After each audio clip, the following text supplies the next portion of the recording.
Welcome back, everybody, to the Mission Accepted podcast show. We're so happy to have you here, and I have to do a big shout out for your support. Thank you so much. Yes, we went through a brand change, but you know what? We just got bigger and expanded, and now this show is it's a platform for entrepreneurs and entrepreneurs and creatives and media to be able to share with you all our little tips, all our little tricks, all our little crazy stories, because the reason why it's Mission Accepted, if you are an entrepreneur or you want to be one, that's exactly what you're going to have to say to yourself one day. You're going to go, let's do it. And then the fun begins. So I'm super excited today. You know what I love about life? I love when you have an idea. I've always had this philosophy around providence. And there's this great Scottish Himalayan proverb that talks about that when you say yes to something, providence happens. And what that means is that all unforetold, things line up and you can't figure it out beforehand. You're like, should I do this? Should I not do this? Should I be an entrepreneur? Should I go on this show? Should I, hire this coach? Should I, what have you? And then when you finally get over yourself, and you say yes, and you put your fears on that side, right? I always call them goblins. When you tell these goblins to go, go take a vacation and you let these ones win, yes, then all of a sudden things happen. And that's what happened for me with this amazing guest that is on today. I had been making this decision about this wonderful event you guys will hear more about. And it's all about going to Ireland. And I'm not going to take over the show, but it's an amazing event. And I was on social media. Now I'm intentional on social media, but occasionally I'll see something that catches my eye. And just like any good, silver bauble, whoop, then let go. And I was on a friend of mine's, page, and I was scrolling and looking and seeing what was going on for her. And then I saw this amazing woman who was into art. And if you know anything about me, I don't know if there's any more room in my location here to put any more art on the wall, but I love art, all kinds of art. And so I started looking at this woman and looking at her page and realizing that she's from Ireland and she's into art. And so just on a whim, my gut said, reach out. Wasn't really sure what we're going to talk about, other than I love both things. I love Ireland, love art. And I did a reach out, and it just ended up being I call it a plethora conversation, where when she said yes to this, I said yes to this. When she was into this, I was into this. And I'm so excited. We got to meet in person, which was great because lucky me, she's actually in beautiful Vancouver, British Columbia, where I am. And we met and we had like the best guacamole ever. The best guacamole ever. And this woman does a number of things. Her name is Laura. She's going to come on to the show in just a few minutes and tell you her story about becoming an entrepreneur. But she is deep into the world of art. She's an amazing photographer. She also does, I believe, acrylic, if I have that right.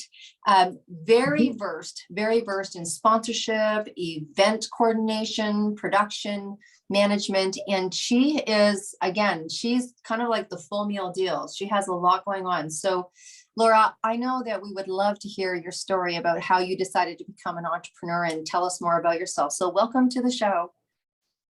Deb, thank you so much. It's such a pleasure to be on with you today. Thank you so much for inviting me. Like you said there at the beginning, that energy in the universe, the power of the universe, I am a firm believer in that, and I'm invested in that energy tenfold, right? And I'm invested in the power of that energy and invested in what it serves back to you, right? Once you're willing to acknowledge it and sort of be open to receive, you get what's meant for you. And what's not meant for you is not meant for you, and that gives me solace in being able to move forward with things, and particularly dealing with failures, right? Because as an entrepreneur, you're dealing with failure most of the time. There's a success, and there's all the great highs, and absolutely, but we don't have those without those failures, and I think that's really, really crucial.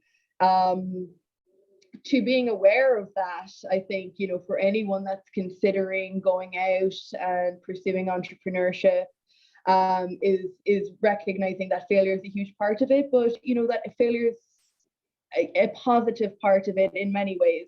And I think having that relationship with the universe, where you can acknowledge, okay, you know, that wasn't meant to be, or that is how it played out that way, it was supposed to play out that way, you know, it really helps to just keep that sort of balance, and keep that, you know, keep grounded within it all, because it can get so overwhelming and it can just consume, particularly as a woman, when you're juggling so much in business and life. And you know, it just creates that space to be able to just manage things and establish that balance for yourself. I mean, my journey to entrepreneurship has been, you know, one of many twists and turns. Like, you know, like many people can probably relate to that. It's new, but it's not in many ways, in that I spent a lot of time working off the side of my desk, years, you know, years, and that's where I established my foundation for what I do today. You know, was working off the side of my desk in a corporate environment. And it got to a point for me, and I think, you know, again, a lot of people can relate to this with the current state of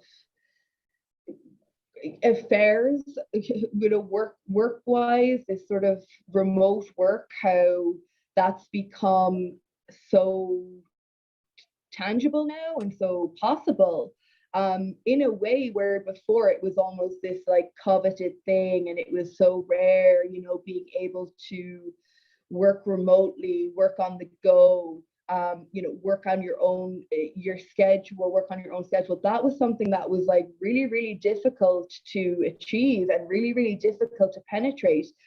You know, the pandemic brought with it, you know, obviously a lot of negative, but there was some positives too. And I think that's one thing that has been really positive and has really come out of this pandemic. As someone that always strived to be in a position where I could travel with my work and I could be on the go with my work, all of a sudden it became so much more possible than it ever was.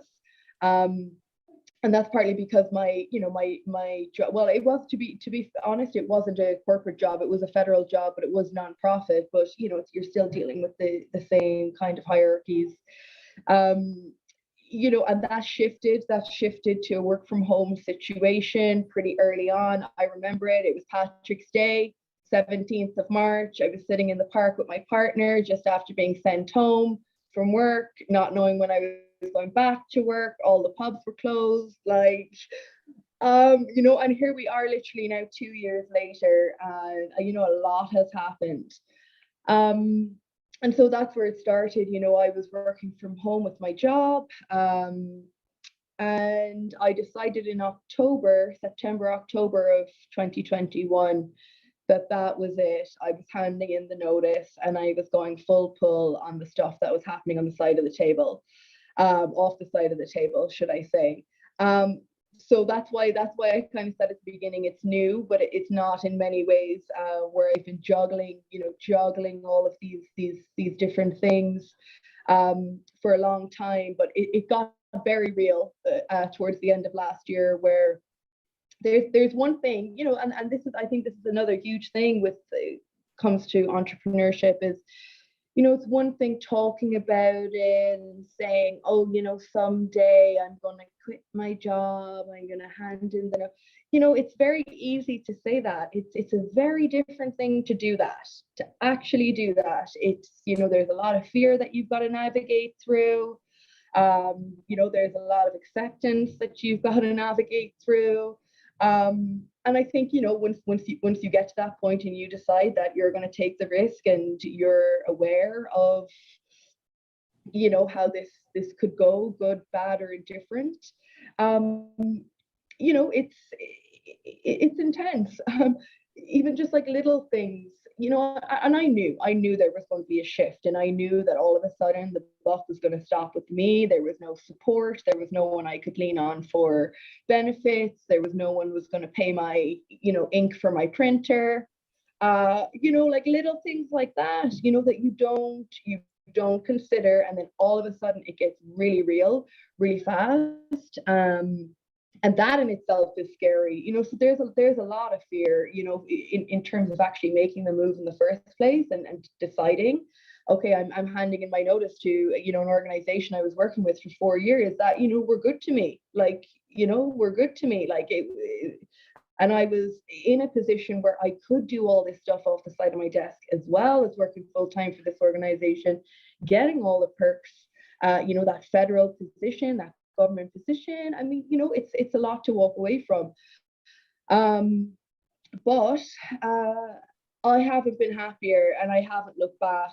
And I think that's the crux of it, really. I haven't looked back. Yes, it's been tough, but when I really take a step back, and I mean, I'm a self-reflector, 100%, have to take that, take the step back, let it percolate, let it digest, let it filter down. And it's like, when I take that step back and I look at my situation, I think, yeah, no, I'm 100 times happier, despite how hard it is.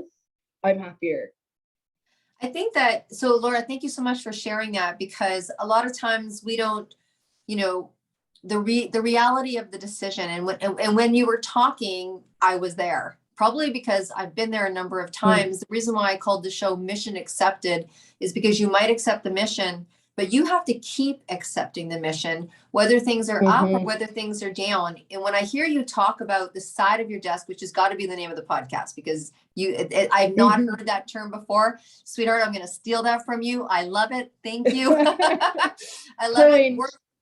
Working from the side of your desk. So I want to ask you, so that people really take away some nuggets.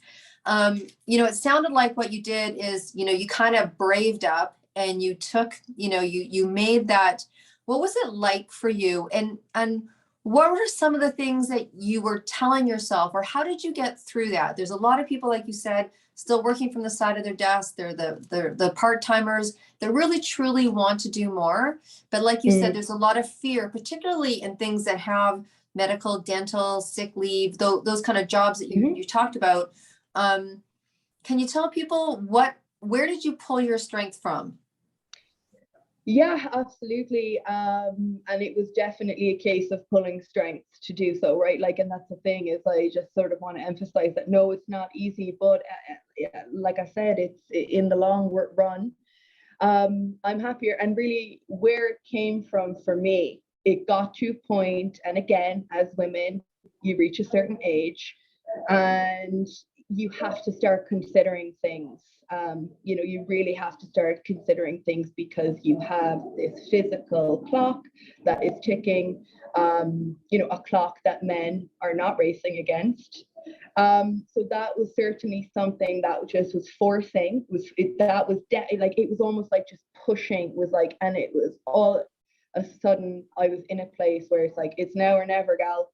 It's now or never. I don't know what you're doing or where you're going, but it's now or never, because right now you don't have anything tying you down. There's nothing tying you down right now. It's now or never. And like, do I want to be in this situation where I'm looking back in 2 years' time, or should I say, okay, it's also easy to sit there and say, I should have done it 2 years ago. I should have did it 2 years ago, right? But my thing is, I don't want to be in a situation where in another 2 years' time, I still haven't done it, and now I should have done it 4 years ago. You know what I'm saying? So it's like, just now, right? Because it's never too late. But if you don't start, then it is too late. But if you start and you go for it, then at least you did it, instead of being in a position where you're saying to yourself, oh, I should have done this, I should have done that, and somebody said this to me once, and this really stuck with me, is that this whole thing, what we do this as well, I think, just people, where we should on ourselves. Yes. We should on ourselves, right? Yeah. And I didn't, and I do enough of that as it is, with everything, that it's like, when it actually comes to like the main story of your life, like the main journey of your life, I don't want to be in a should position with that. Right. You know, and this goes back again to like what we were talking about at the beginning, and this idea of the universe. And like I said, I'm very in tune with this world that we live in, this life that we have, how fleeting it is, how precious it is, how much potential there is within it. And for me, it's just maximizing that potential from an experience perspective, not so much from like successes or accomplishments, because that's where all this shoulding comes in. Right. You know, it's about experience. It's about experience. It's about getting up every day and like happy about being up, happy that you have another day, happy that you're doing work that you enjoy. You know, and that's where it all come from. That's where it all came from. And it was that thing of like, okay, yeah, I don't want to be in a position now where 2 more years pass and now I'm 4 years. Right. I should have been doing it. Right. You know, so that's what pushed me. And I was fortunate, like, don't get me wrong, I was fortunate, and I was in a fortunate position and privileged position to be able to make this life choice and to be able to make this decision. Like I said, you know, no strings attached, in terms of, you know, family ties and family strings. You know, so again, it was just like, it's now or never. That's thank you so much for sharing that. And I think no matter what, you know, I get to talk to a lot of entrepreneurs. I get to support and help entrepreneurs go from one place in their business to the other. My day is surrounded by people that are in their passion. And like you said, it doesn't mean that they're having the best day, but they know truly that this is passionate. And, you know, that no matter what, I mean, I truly believe, I know that there's ups and downs and things that work and don't work in terms of, you know, failure or success. It's like, some of the best, you know, some of the best, quote unquote, what someone would see as a failure has turned around to be the most incredible lesson that brings that person, you know, a 6-figure income 6 months later or a year later, because they had that experience there. They shift, they pivoted, they learned, and then all of a sudden it's sales. I want to talk a little bit more about the nature of your work. What is it that you do? Because, you know, we get these titles, you know, anti-aging expert or digital marketer, and a lot of people don't really know. It's so incredible. I meet people sometimes, and even with my 30 years in business, sometimes I'm like, so I understand that you're, do you want to tell me what that does? And they're like, oh, you know, sure. I'm like, there's lots of people that want to know. So tell me, when someone comes to you, I mean, we met and you are working on an incredible project right now. For those of you that are in Canada or from Vancouver, we know of this incredible event called Art Vancouver. Maybe because a lot of people, you know, project management, some people just see that as real estate, or they see that as a corporate job that oversees. So maybe just share with us a little bit about what it is that you do and why you decided to go into that, right? Yeah, absolutely. Absolutely. And yeah, I wear a lot of hats, and it comes back to that sort of elevator pitch, you know, describe yourself in 5 sentences. And I always struggle with that, because I don't like to pigeonhole myself too much. But I mean, what I can say is that anything that I do from the perspective, from an art-based perspective, from a creative perspective, whether that's creative direction, creative management, creative project management. It's a kind of creative sphere and a creative world that I live in.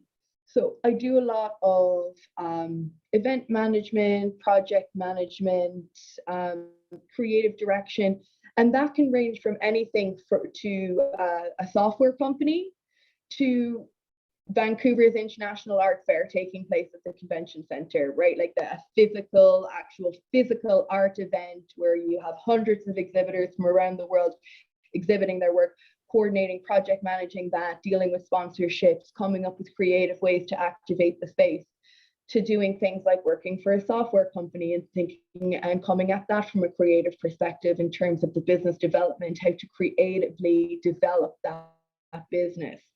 And so I kind of say, you know, if I was to put the elevator pitch together and summarize it, it's like a curator of experiences. And it's through that lens of business and sales. But there's always that underlying art-based factor. And that comes from the fact that I am an artist myself, first and foremost. And that is something that I prioritize over the sort of capitalist cogs, or the, the corporate side of things. While of course, everything has its place, and I'm versed in the corporate sphere just as much as I'm, versed in the nonprofit creative world. I think that's actually something that's quite unique, in terms of what I can bring to the table, is having that understanding of every level of hierarchy, whether you're dealing with charity, whether you're dealing with nonprofit, whether you're dealing with corporate, whether you're dealing with startup. I have experience across the board with all of these types of businesses, and working with them through that creative lens, trying to push towards developing strategy, developing growth, but developing it. I mean, I don't want to say the word sustainable, and I'm trying to avoid buzzwords, but like developing it in a way that's, that's good, that developing it without these elements of corruption or develop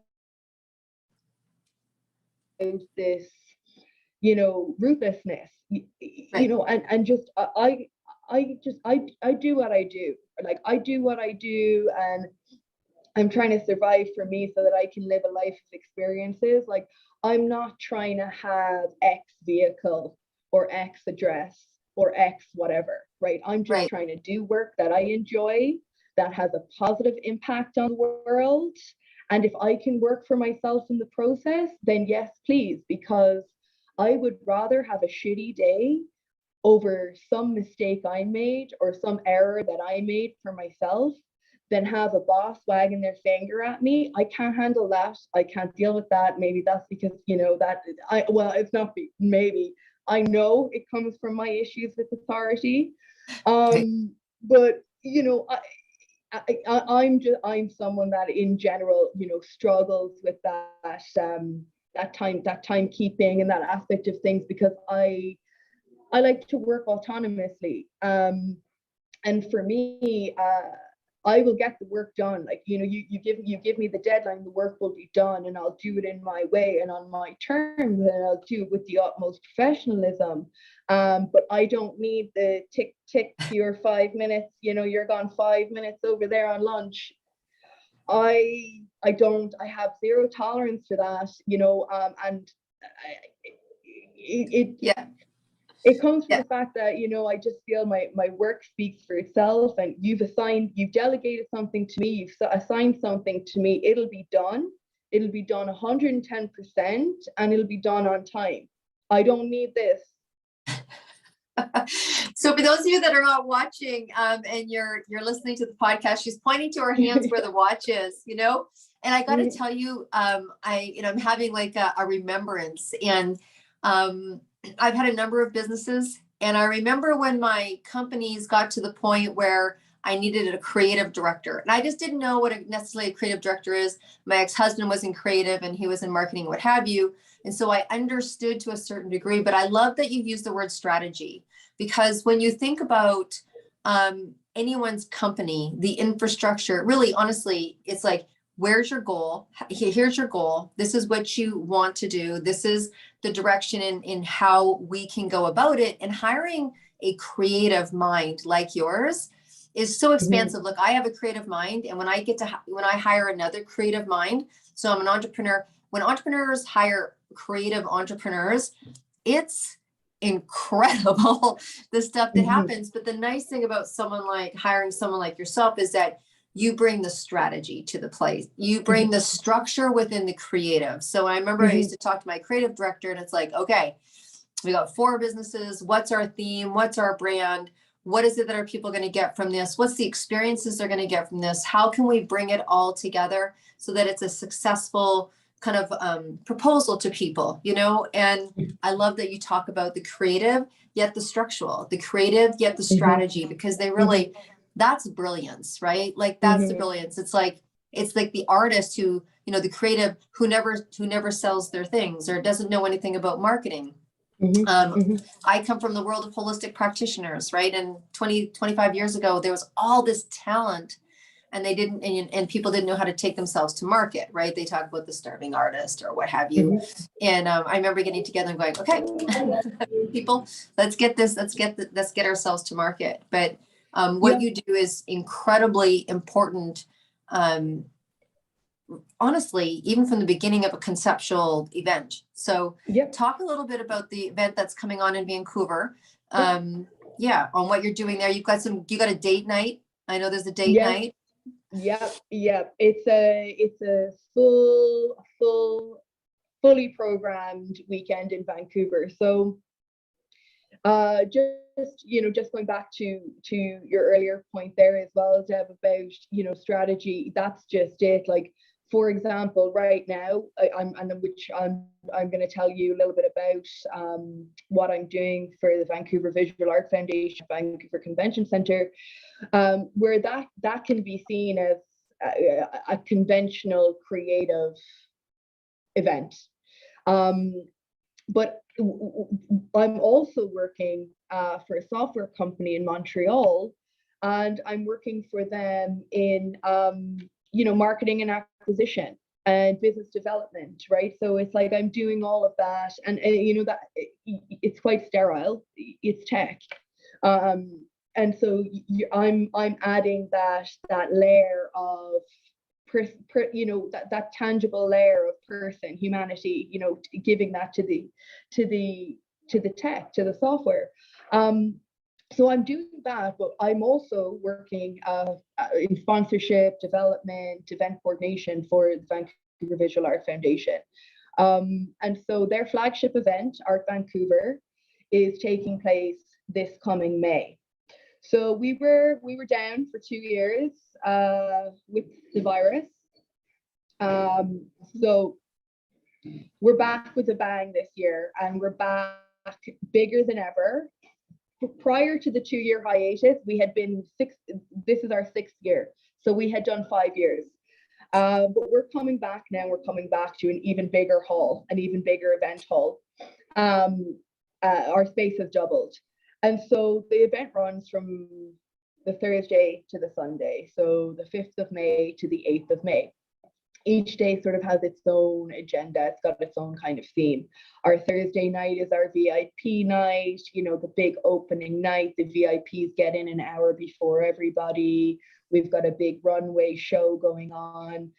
Essentially, we have about over 100 exhibitors, international, local, and national. They're all exhibiting their work in the event space. But there's a number of other activations going on throughout the space. That's ranging from, furniture, like creative furniture, creative furniture placement, to create VIP lounges and audience attendee lounges. It's like activating the space in different ways using, we'll say, furniture, raising questions like, is furniture art? These questions then translating into panel talks. We've got art competitions, we've got art demonstrations. So the Thursday night, as I said, is VIP night. Friday night is new. This year, we're doing something new on Friday night. It's date night and corporate night. So it's kind of like, everyone's back in the office, get your team together, we're back to the corporate team building. This is, great opportunity to come down, see some art, walk around, see all the other activations. And then we're also in talks with Events and Adventures, who they represent a number of singles in the Lower Mainland, and we're getting together for a single mingle. Plenty of Fish we're also in talks with, to get singles together, working together to create a piece of art, to see how they get on, almost like building a piece of IKEA furniture. Straight away whether you want to see that person again. So that's awesome. So it's that's a prime example of how you coming at things creatively, where it's like, okay, let's think about couples, and let's think about how couples would really get to know each other. okay, well, yeah, building a piece of IKEA furniture, we'll tell you about someone straight away. So it's like, how do we then, you know, how do we then carbon copy that through like a creative lens, an artistic lens? And it's like, okay, well, let's give them an easel, let's give them 30 minutes on the clock, a theme, and you know, they have to create something together. And then they compete against other couples, and then there's a winner. So there's something at stake then as well, you know, to actually encourage and motivate to create the piece. So like that's a prime example of coming at things through that creative lens. But that's a huge part of my role for the Vancouver Visual Art Foundation. And it's funny because this foundation was one of those foundations that I was working with off the side of my desk. Right. Way back when. So I started with these guys back in 2018. Was my first Art Vancouver, because I actually had spent some time in Australia. I was in Australia for 2 years, and I came back to Vancouver, and I met the folks at the Vancouver Visual Art Foundation, and you know, here I am now, 4 or 5 years later, responsible for a huge part of the development of that event, you know, most specifically our Art Masters competition, which now the competition Art Masters, which was essentially, you know, my brainchild, that we put together as a kind of satellite event, something that we could do outside of those 4 days, you know, those 4 days we do every year to do other things throughout the year. Was this art competition, and we did it in like a local venue here in Gastown, and we had the first competition. I think Art Masters is going into its eighth competition now. And you know, it's interesting because with Art Masters, and this Art Masters will be on the Saturday of Art Vancouver. The Art Masters competition will take place on the Saturday, and essentially it's 8 artists, and they're given a mystery box of supplies. However, the supplies are unconventional. So there'll be no paintbrushes, no palette knives, no nothing like that. You know, like one time we gave someone a shoe. You know, I mean, it's amazing what people were able to create, you know, with that stuff. But essentially, yeah, like, you know, it's called Art Masters. Like, you know, you think you're a great artist, you know, you're a great painter. Okay, let's see you paint with no paintbrush. And that's kind of, you know, where it came from. Right. And they're given us one theme in advance, and then 1 hour on the clock, and then the audience will choose the winner. So this will all be happening at the convention center. Like all of these little sub-satellite events that I've been involved in creating over the years are now part of our main program at the convention center. And these little satellite activations weren't there 4 or 5 years ago. And so the event is growing and growing and growing and expanding every year. Like I said, we have a bigger space now this year, but even things like those little activations is just sort of like a prime example of the type of work that I can do for a business, for an organization, come in creatively and develop. I think that's perfect. I love how you just explained. And, you know, so first of all, if you are listening and you are in this area and you want to get to that event, we're going to put all the contact information, and please come support the event. If not, obviously hiring someone like yourself, when you hear that, if you are an entrepreneur or you're a creative or you're an artist or you're podcast host, radio host, I mean, entrepreneurs by nature think out of the box, probably because a lot of the times we get forced to, you know what I mean?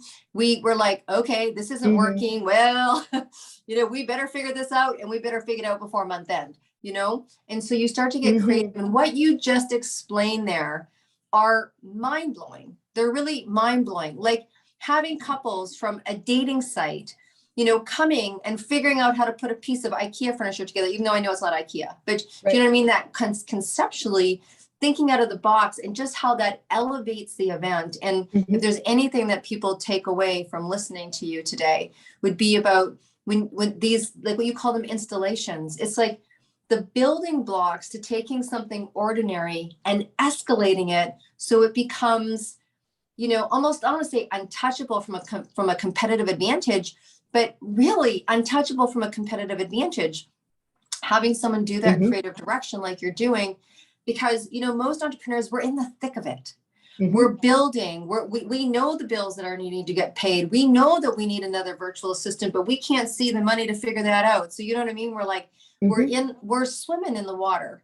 And then someone like you comes along and goes, hey, if we just kind of do this, that might actually draw a lot of people. And here you are sitting trying to, you know, work your Instagram account or work your Facebook account or buy some Facebook ads, because you're really hoping that that happens. But all of a sudden, all you need to do is maybe something like this and run a contest or exposure. And it just opens our minds, particularly because we've all been in the online, you know, plethora for the last 24 months. And I think it's really nice to hear of some creative out of the box things that are kind of, you know, going, I'm not saying, you know, we're online right now, for lack of a better word, but some of those out of the box thinkings again, and get that part of our brain working.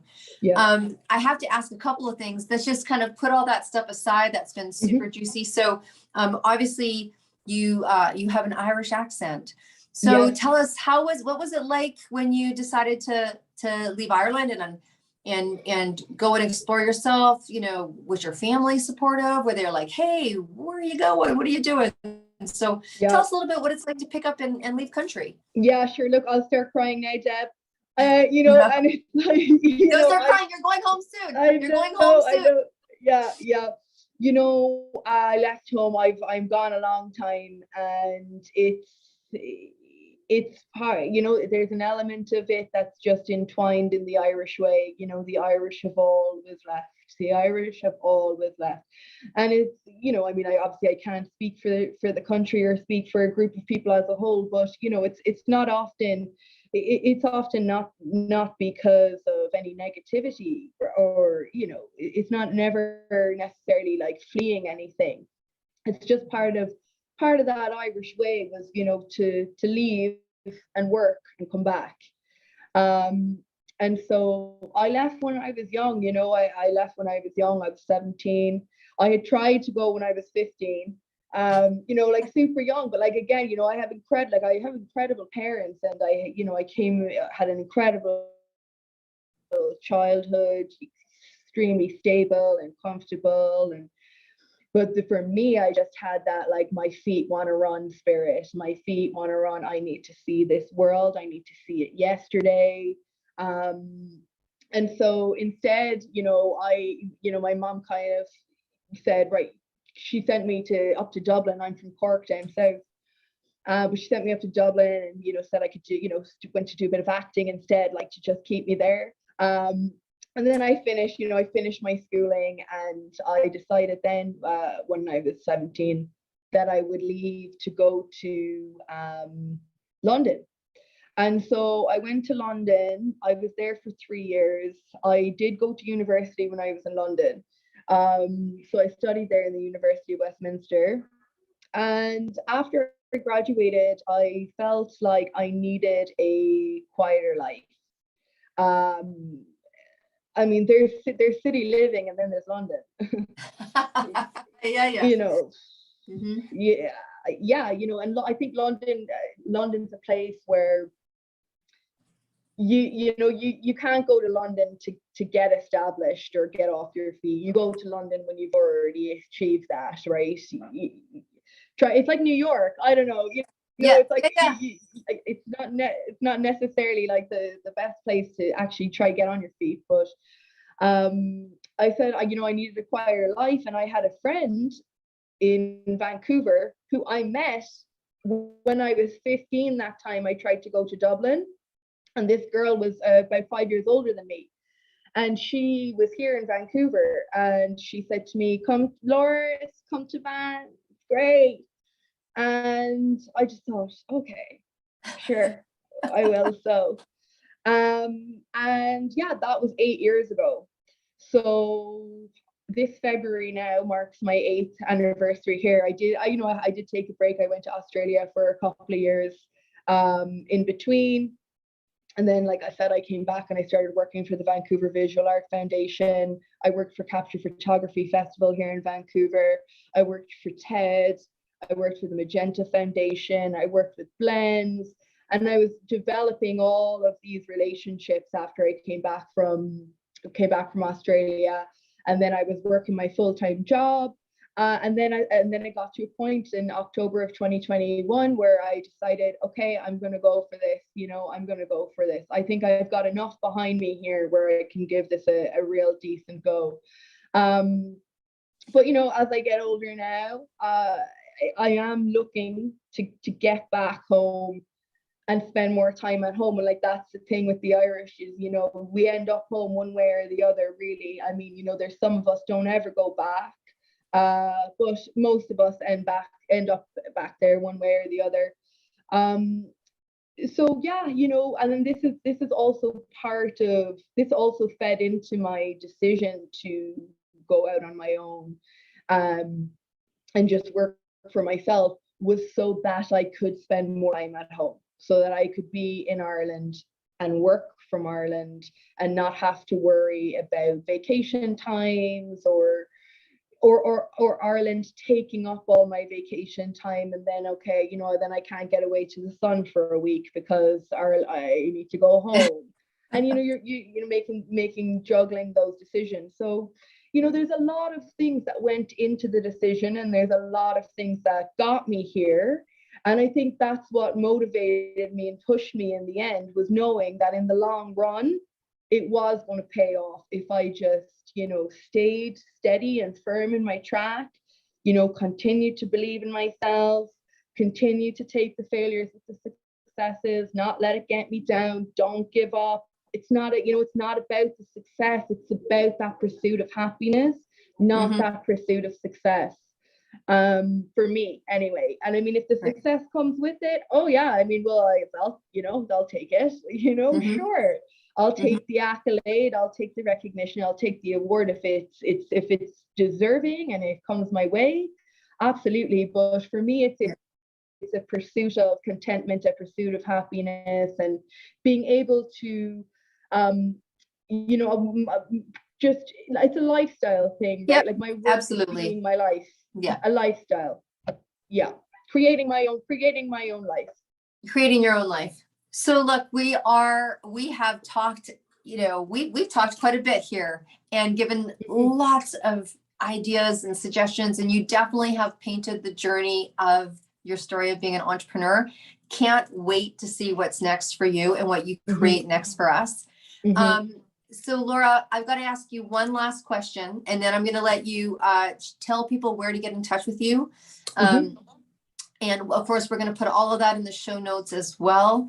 But so I have one last question for you that's not got anything to do with being an entrepreneur. So if you were going to a desert island, and clearly you like to take journeys. So if you were taking a journey to a desert island and you were only allowed to take one album with you, that's it, just one album. What's it going to be, girl? Oh my God, Deb, I love that you've ended this with a music question. I absolutely love that. Music to me is my ultimate passion. It's my ultimate passion. So if I went to a desert island and I'd only one song, one album, you can have the hands album. down. Okay, hands down, Leonard Cohen, Famous Blue Raincoat. Awesome. And he's a Canadian. It doesn't get better than that. Yeah, Len's my man. Wow, that's amazing. Yeah. Okay, look, we're going to wrap up real quick here because we're at the top of the hour. So do you want to share with people how they can reach you, please? Yeah, absolutely. So you can reach me on email, lkndesignpress@gmail.com. You can get me on Facebook, Laura Noonan, Instagram @the Laura Noonan. I'm on LinkedIn as well, Laura Noonan. My website is www.mmatlp.com. Just Google Laura Noonan Vancouver. You'll find me somewhere. Absolutely. Well, thank you so much for joining us. I know that you're in a scurry of events right now, and then you are packing up soon enough to go home. So we appreciate you squeezing this in. And please, everybody, come down and see what this woman has put together at in Art Vancouver, and all of that information will be there as well. So thanks for joining us today. And look, everybody out there, if you think you've got something you'd like to share, if you would love to talk about your journey as a creative or someone in media or an entrepreneur, and if you don't know what that is, call me and I'll tell you. But if you'd like to be on the show, I'd love to hear from you. That's what we do here, create platforms through publications. If you'd like to be part of a book on entrepreneurship, please contact us. We've got some spots available for this coming year's books. So thank you so much. Please share Laura's story and inspiration. And I was laughing halfway through that. That was so great. It brought a lot of joy for me. So thanks for coming on. And thank you so much for being incredible listeners and viewers. And we will see you next week. Thank you, Deb. Bye.